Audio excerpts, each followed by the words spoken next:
This is the screencast for section 4.5, example 4. So we're going to approximate these square roots, and this kind of goes back to example 1. I've been telling you that this linearization stuff is easier, but I haven't given you a direct application yet. Well, here is one. So for example, square root of 123. I have no idea what the square root of 123 is, but I do know what the square root of 121 is. So I'm going to call f of x the square root of x. So I'm trying to find the square root of some x value.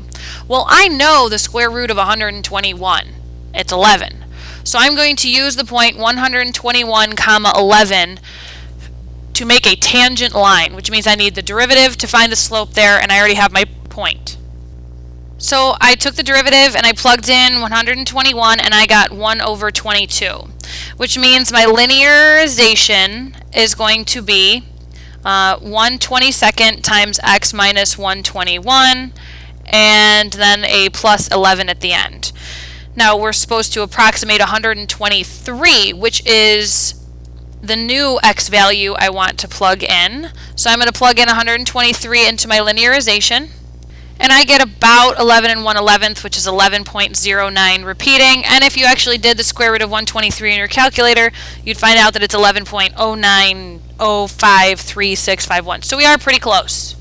Part B is using the cube root as its function. So f of x is going to be the cube root of x.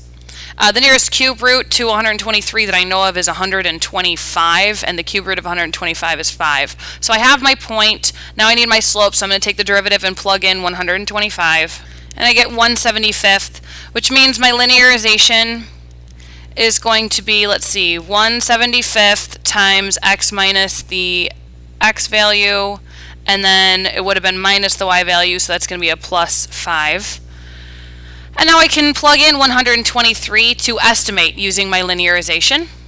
So I get that the approximation of the cube root of 123 using my linearization, or the tangent line at 125, is about 4.973 repeating, which makes sense. It's going to be a little less than 5. Now the actual cube root of 123 isn't exactly this, but it's probably pretty close.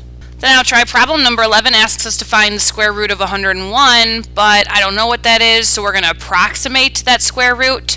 I know the square root of 100 pretty easily, so I'm going to call f of x the square root of x.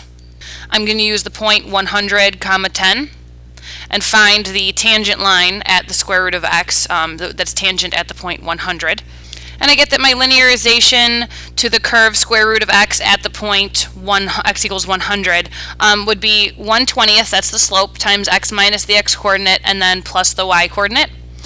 So now I can approximate the square root of 101 by plugging in 101 into my linearization. So I get that my approximation of the square root of 101 is 10.05, when in fact the real square root of 101 is about 10.04987562. Very, very close.